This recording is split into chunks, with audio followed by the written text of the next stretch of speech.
So let's look at a specific type of discrete distribution called a binomial distribution. A binomial distribution is when a random process or experiment results in one of only two mutually exclusive outcomes. This trial is called a Bernoulli trial. So with a Bernoulli trial, what you do is you look at the outcomes, and it has to be only two possible outcomes. So a Bernoulli trial could be tossing a coin. There are only two possible outcomes, head or tail.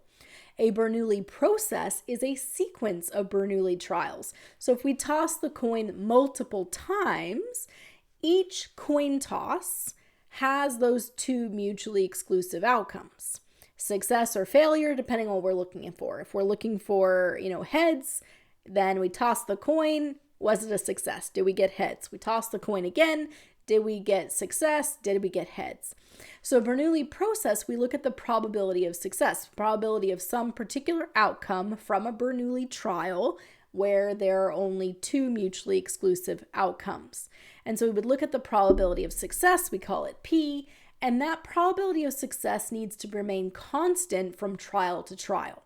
So each time I toss the coin, success is a head. Each time I toss the coin, there's a 50% chance of it being a head. That probability is the same every time. The probability of failure, getting tails, is going to be 1 minus P. So if there was a 50% chance of getting heads, there's 1 minus 50% chance of getting tails. And that probability doesn't change however many times I throw the coin up in the air. These trials are independent. They don't depend on each other. And because they are independent of each other, that probability of success does not change from coin toss to coin toss. So if we're looking at a binomial distribution is defined as having two mutually exclusive outcomes, success or failure, and we are counting the number of successes that happen in each of those trials, where each trial is independent of the next trial, so the probabilities don't depend on each other. Okay. Now, when we look at a binomial distribution, we have some random variable x. It's defined. It's the count of the number of successes in our experiment in n number of Bernoulli processes. So I might decide that I am going to toss the coin 3 times, and then we're looking at how many heads, how many successes did I get in those 3 coin tosses. So the characteristics of a binomial distribution is that we have an outcome of an experiment that's classified as one of 2 mutually exclusive categories, success or failure. So success here is a head. Okay. Now, when it comes to those binomial distributions, you have to know ahead of time n. N is pre-specified, so how many experiments will be performed, we need to know that ahead of time. If you are not specifying ahead of time how many different trials you are doing, how many times you're going to toss the coin, and instead you're going to keep tossing the coin until you have a certain number of successes, a certain number of heads, then that type of distribution is what is called a negative binomial.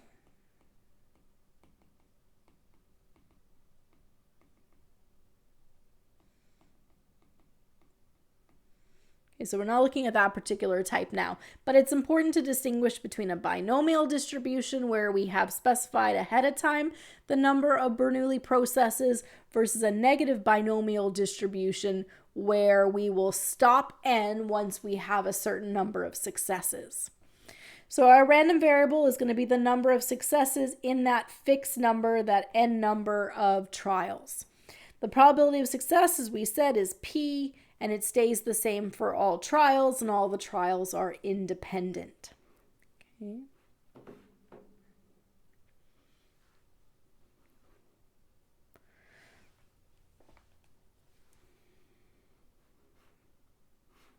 I'm just trying to think here if I need to give any more examples to you as we go through this. Okay.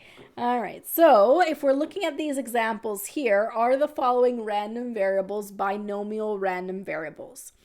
So the first example says 40% of all airline pilots are over 40 years of age.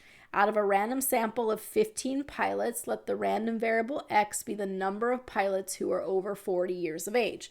So notice that we are going to take a random sample of 15 pilots. Success is going to be that they are over 40. Okay. Is that mutually exclusive? Is it only two options? So you're over 40 or you're less than or equal to 40. So there we only have our two options.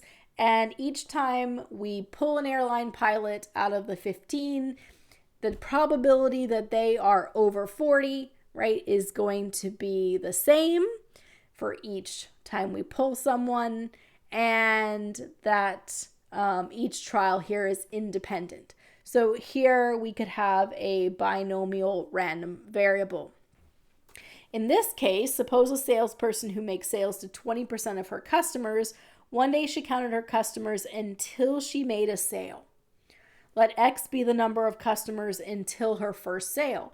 So in this case, we're going to count the number of customers until we hit a sale. So that's not a binomial distribution, it's a negative binomial distribution because we're counting the number of events until we have, in this case, one success. Here, a room contains 6 women and 4 men. 3 people are selected to form a committee. Let the random variable x be the number of women on the committee. So each time we pull, so we have a total of 10 people. Okay. You pull someone to be on the committee. What's the probability that they are a woman? Well, at the beginning, it's 6 out of 10. If you already have a woman on the committee and you go and you pull the next one, is the probability the same? Is the probability? Well, if you already have pulled someone from the committee who is a woman, you're doing 5 out of 9. Notice that probability is changing. Okay, so we have a small number of individuals here. The probability that we would get a woman each time we pulled is going to depend on whether or not a woman was selected to the committee in the first position. So there's not independent trials here. There's a dependency. The probabilities change. And so this one is not a binomial distribution, and this one is not a binomial distribution. Okay, so we have different types of discrete distributions. Here we're going to simply look at the binomial random variables. So to be a binomial, you have to have 2 possible outcomes. We are picking one of those outcomes to be a success. We're counting how many successes happen in a fixed number of trials. So we've already preset how many times we're going to sample.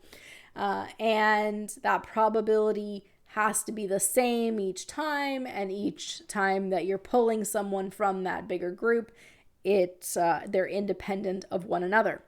So if you have a binomial distribution, you have a probability mass function that looks like this. What does this mean? All right, so we're going to go through a little bit of what this formula means. And so just like the previous probability mass functions, we're looking at the probability, it's discrete, that x is equal to a certain value. So if we're thinking about, for example, the number of heads, what is the probability that we have 3 heads in our coin toss? That x equals 3.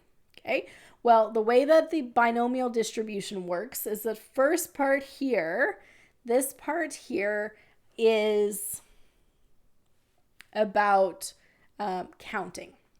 Okay, so we need to differentiate between a permutation and a combination. A permutation is used to determine the number of possible arrangements when order matters.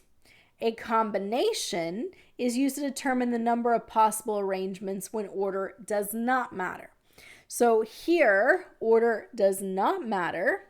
So what we're looking at is what we call n choose x.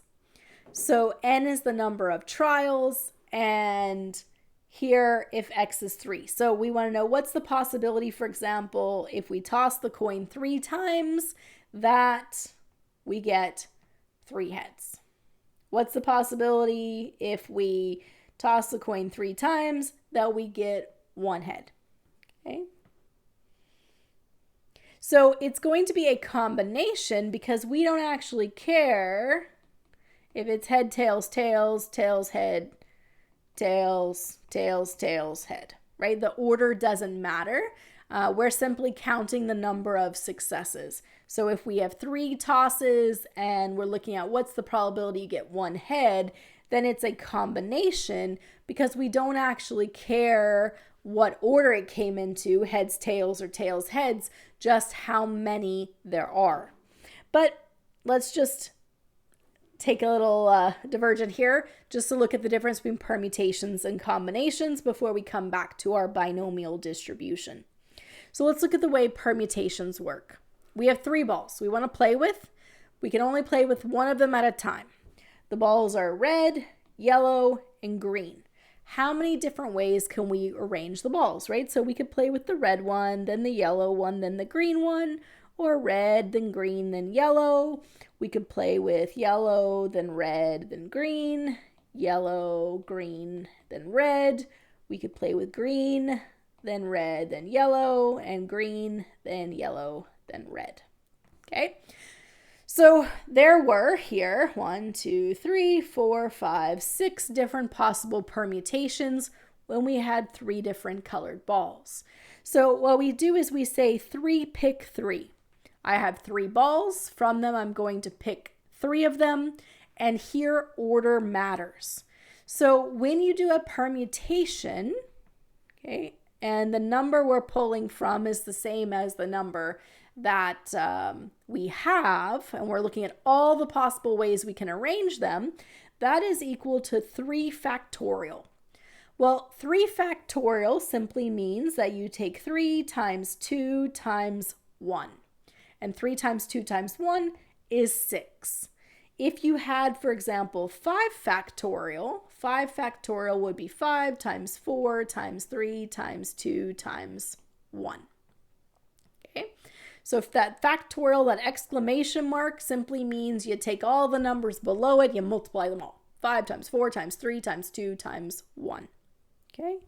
And this is the case where we have a certain number of items. We're going to pull all the items, and we're simply looking at all the different ways we can arrange them. Okay? Now, what if instead we had 4 different colored balls, and we can only play with 2 of them? So here, again, order matters. If it's a permutation, order matters. So there's a difference to us in enjoyment in playing with the red ball than the yellow ball versus playing with the yellow ball than the red ball. Okay, so if there is a difference in value there, then we have a permutation. So if we have 4 different balls, so 4 items, pick 2 of them, then all the different possible combinations, red and yellow, yellow and red, orange and green, orange and red. Yeah, I'm having trouble keeping track of all these. Red and yellow, yellow and red, orange and red, red and orange, green and orange, orange and green, green and red and green. Let's see, what else am I missing? Yellow and orange, orange and yellow. 2, 3, 4, 5, 6, 7, 8, 9, 10. I'm missing some more of them. What else? Red and green, red and yellow. I think I've done all the red combinations, right? Red and yellow, red and orange, red and green. All right, yellow and red, yellow and orange. We're missing some yellow and green. Yellow and green, green and yellow. Okay, and then orange has got its combinations, orange and red, orange and green, orange and yellow. 2, 4, 6, 8, 10. I think that's all of them, right? Okay, so we got here, we add them all up, we get 12 different possible combinations. And so how do you find this? 4 pick 2. The way to find that is 4 factorial divided by 4 minus 2 factorial. So we do 4 times 3 times 2 times 1, and we divide that by, well, 4 minus 2 is 2, so 2 times 1. and you get that the total number of different permutations is 12. Okay. So here order matters, and we have then a difference between orange-red and red-orange. And the challenge here is that we aren't using all of the different balls. We're only using 2 out of the 4. So notice that there becomes a lot more different arrangements that can be had. Okay, so your formula here for a permutation for n pick x is n factorial divided by n minus x factorial. So let's look at, for example, how many different ordered arrangements can be made from the letters in the word date if order matters. So here we have 4 pick 4. And we would then do 4 factorial. 4 minus 4 factorial. So what we end up with is just that 4 times 3 times 2 times 1. You can't see that because my face is on top of it. So 4 times 3 times 2 times 1, we get 4 times 3, which is 12, times 2. There are 24 different ways we could rearrange our word date. Okay. How many different ways can 8 people be seated 4 at a time? So here we're 8 pick 4. 8 factorial divided by 8 minus 4 factorial. So here we're 8 times 7 times 6 times 5 times 4 times 3 times 2 times 1 divided by 4 times 2, or 3 times 2 times 1. Oops. And really these parts and these parts cancel out, and you get 8 times 7 times 6 times 5 as your answer. So that's how permutations work. Okay, so here's our formula here. Now, we're not doing permutations, we're doing combinations. So let's do a little bit of a comparison here. So combinations, the order doesn't matter. So that means that when it comes to the combinations, with the permutation, we had orange and red and orange. In a combination, those two are the same. They make us equally happy. They're the same value to us. So you don't count them twice. You count them once. Okay, so that's what we're doing here in a combination. We have 4 different colored balls, red, yellow, orange, and green. We're only allowed to play with 2 of them. So here we're doing 4, choose 2. Order does not matter. Okay. Same satisfaction either way. You just like playing with the different colors. All right, what are the different possible arrangements? Well, we could play with orange and red. We could play with yellow and orange. We could play with green and red. We could play with green and yellow. We could play with green and orange. We could play with red and yellow. Okay. So remember again, orange and red and orange give us the same value. To do this mathematically, we do 4, choose 2. And the way to do a calculation for combinations is that we do 4 factorial divided by 2 factorial times 4 minus 2 factorial. So this extra adjustment here is because we are indifferent between orange, red, and red, orange. Okay, so that's reducing the number of different arrangements because we don't actually care about the order. And so we end up with a combination of 6. Okay, so when we do n choose x in that binomial distribution, it is a combination. And it's equal to n factorial divided by x factorial times n minus x factorial. Okay. Now, before I leave this topic, I'll just show you quickly. You can do this in Excel. Like we did this calculations by hand with permutations and combinations, but Excel will do it for you too. So I'll show you how to do that. All right. So in Excel, see if I can open up Excel here, make it bigger. Okay, so here are the permutations we were doing, 8 pick 4. So to do permutations in Excel, do equals let's try it again. Permutation. M-U-T. Okay. So if you start writing the first part of permutation, P-E-R-M-U-T, then what it says is number and then number chosen. So if we do 8, pick 4. So if we do that, permute equals permute and then 8, 4, you get 1680. And this is actually the same answer we get here, because remember this 4 times 3 times 2 times 1 and 4 times 3 times 2 times 1. These two cancel each other out. So 8 pick 4 is 8 times 7 times 6 times 5. And if you typed that into Excel, 8 times 7 times 6 times 5, you get 1680. Okay, and if we were to do 4 pick 4, so let's go back, 4 pick 4 equals permute 4 pick 4, we get 24, and we know that the answer should be 4 times 3 times 2 times 1. So 4 times 3 times 2 times 1, and we get 24. So you can see you can do the permutations, have Excel do the permutations for you. And when it comes to combinations, you can also have Excel do it for you. So an order does not matter. So if we do, for example, 4 choose 2, let's go back into our Excel. So we're doing equals, and then it's combine.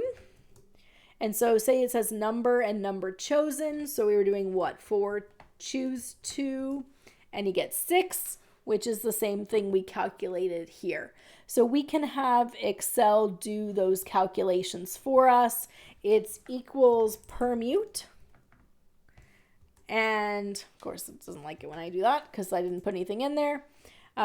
For the permutations, and then equals combine for the combinations. So you can do both those calculations. You don't have to do the factorials on your own. Pull out a calculator, 7 times 6 times 5 times 3 times 2.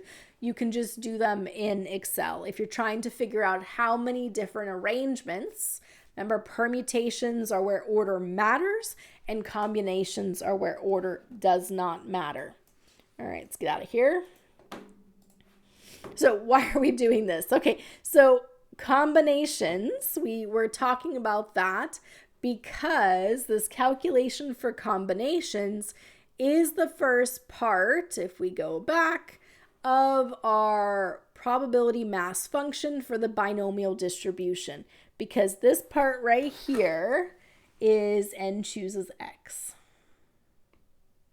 which is equal to n factorial divided by x factorial n minus x factorial.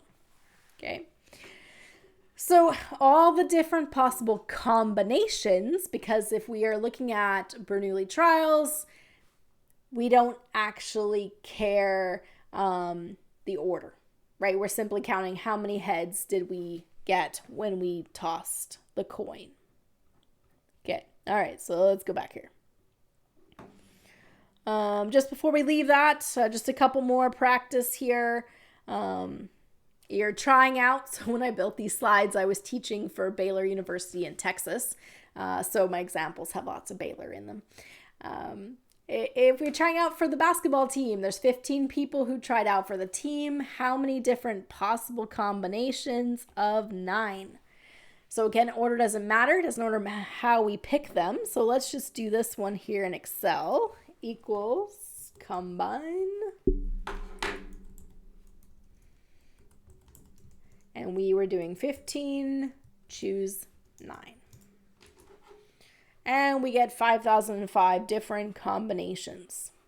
Suppose that 5 women are pregnant. How many different combinations of 3 women can be selected to attend a prenatal class? 5, choose 3. Going back to our Excel, equals combine, 5, choose 3. We get 10 different ways to arrange those 5 individuals. All right, so after all that discussion about permutations and combinations, let's actually look at our binomial distribution. So going back to our original formula here, we have our combination and we have our probability of success as part of the calculation, and we have the probability of failure as part of the calculation.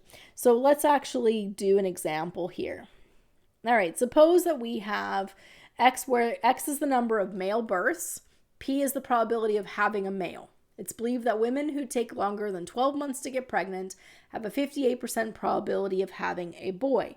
Women who take less than 12 months to get pregnant have a 51% probability of having a boy. If we randomly select 5 births, what is the probability that exactly 3 of the 5 births will be boys for women who take longer than 12 months? So what is the probability that X equals 3, where N equals 5, okay? And we are looking at the probability who take longer than 12 months. So there is women who take longer than 12 months have 58% probability of it being a boy. So we could find the probability that we have exactly 3 of the 5 births will be for boys. So we would need our formula here. Going back. Okay, we have N choose X, P to the X, Q to the N minus X. So let's just write that out here. We have N choose X, P to the X, Q to the N minus X. We want to know the probability here that X is equal to big X equal to X. Okay. All right, so how do we do that? Well, to use the formula, we're choosing out of 5. We want to choose 3. So 3 boys out of 5 births. We have 0.58 times X is 3. And then we have 1 minus 0.58. That's the probability of not being a boy times, or to the power of 2. So 0.58 is 58% chance of being a boy. That's going to be for 3 out of the 5. And then 1 minus 0.58 is going to be the probability for the other 2. Okay, so this is how we would do our calculation here. And we can do this. Let's pull up our Excel.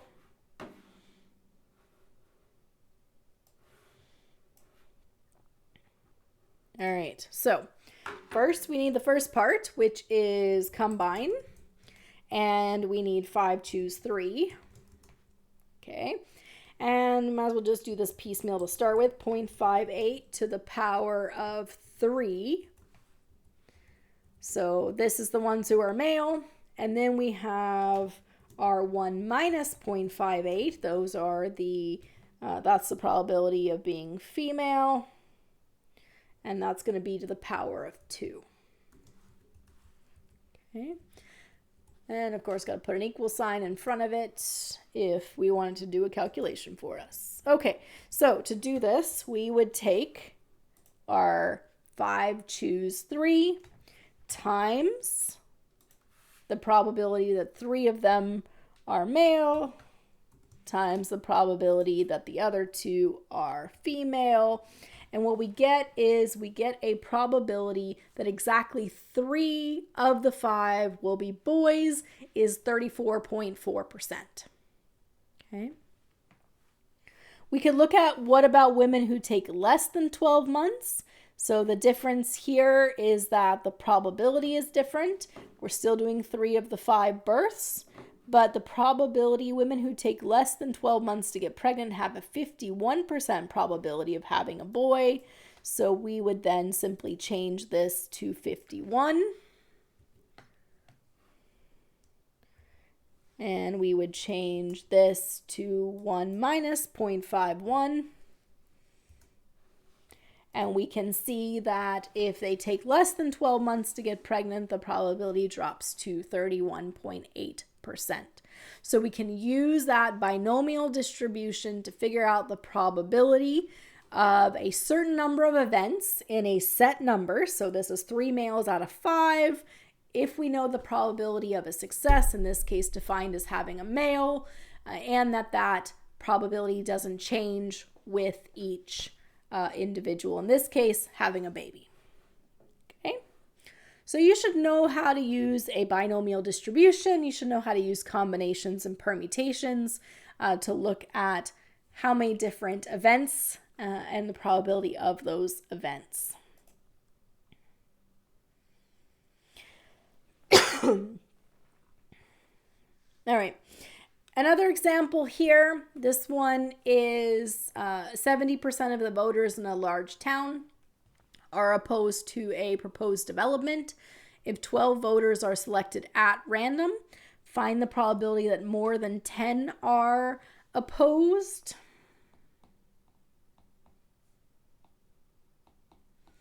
Find the probability that fewer than 2 are opposed. Find the probability that at most 5 are opposed. Okay. Find the probability that 5 and 10 inclusively are opposed, between 5 and 10 exclusively are opposed. So how do you go about doing this type of question from a binomial distribution? Well, the binomial distribution, as we looked at in the previous example, gave the probability that x equaled some specific value. Okay?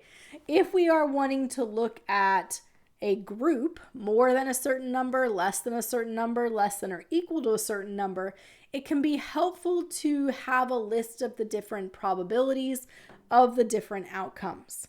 So you can do this in Excel, or you can do this with a binomial table. So this is what is called a binomial table. It has 2 parts to it. It has, well, 3 parts to it technically. It has the probability of a success, so our P. It has N, the number of total trials, and X, the outcome that you're looking for.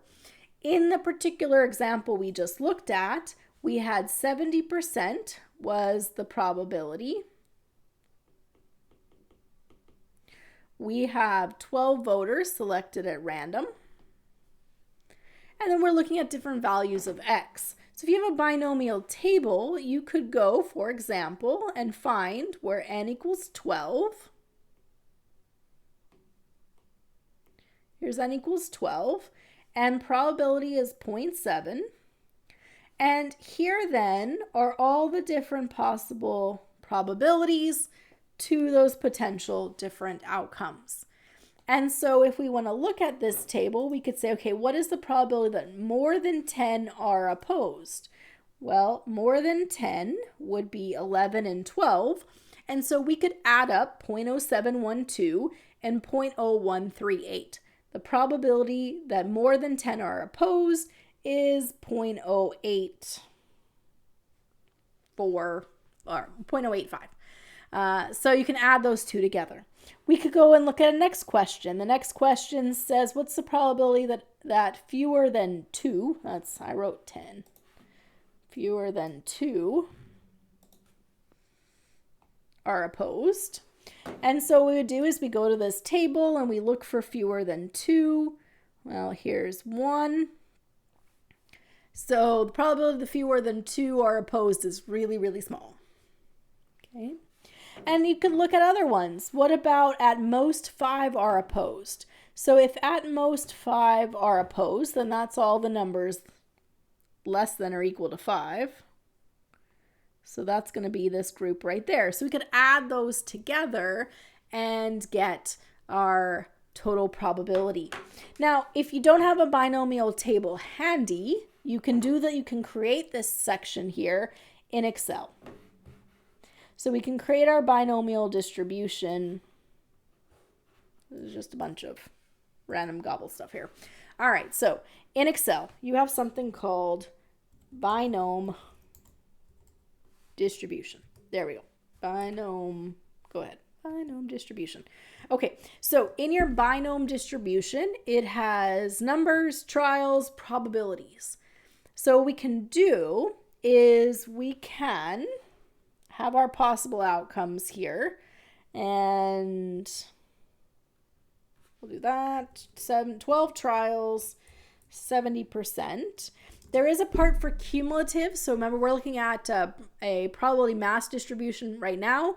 If you want cumulative, you wanted to add up everything less, then you would do cumulative equals true. Otherwise, we make it false, and we do a probability mass distribution.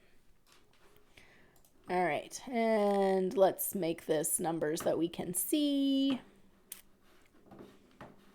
When it's all small, I can't see all the formatting stuff.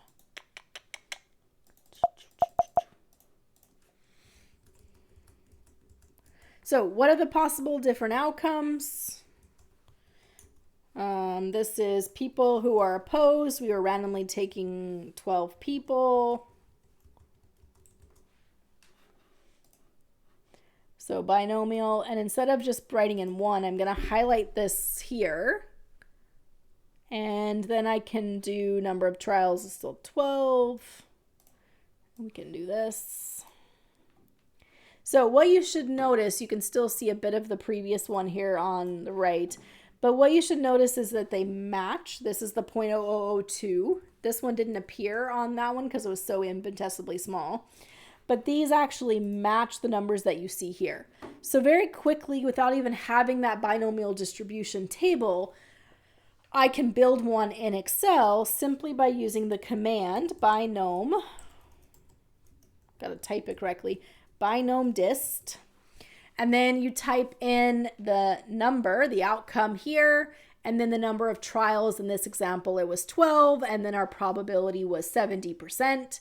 And if you want it to be a cumulative distribution function, make it say true at the end. Otherwise, probability mass function, make it say false.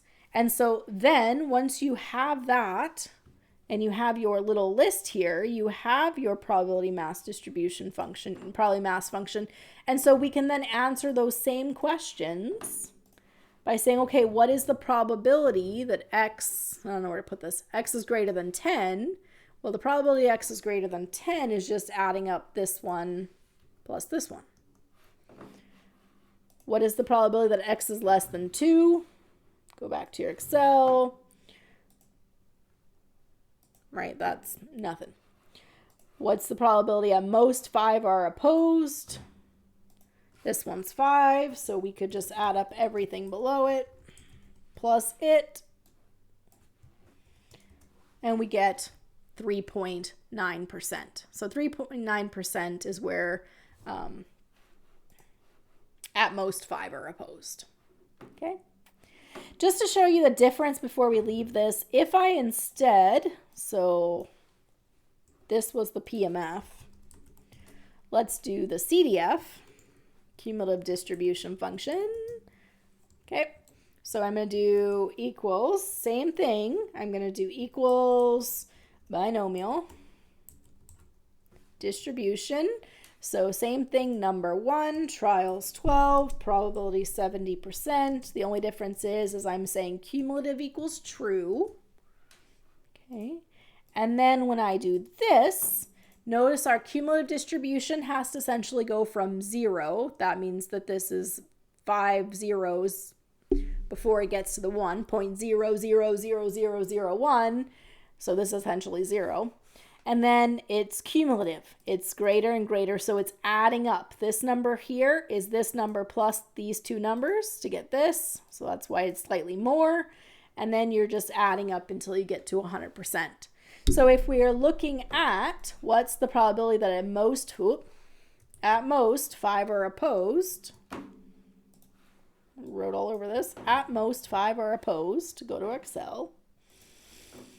To find that, we were adding all of these up with our probability mass function, but instead you could just use the cumulative distribution function and it will add it up for you, because this number here, this 0.38, is all these numbers added together. Okay? So cumulative distribution function and our probability mass function for our binomial distribution.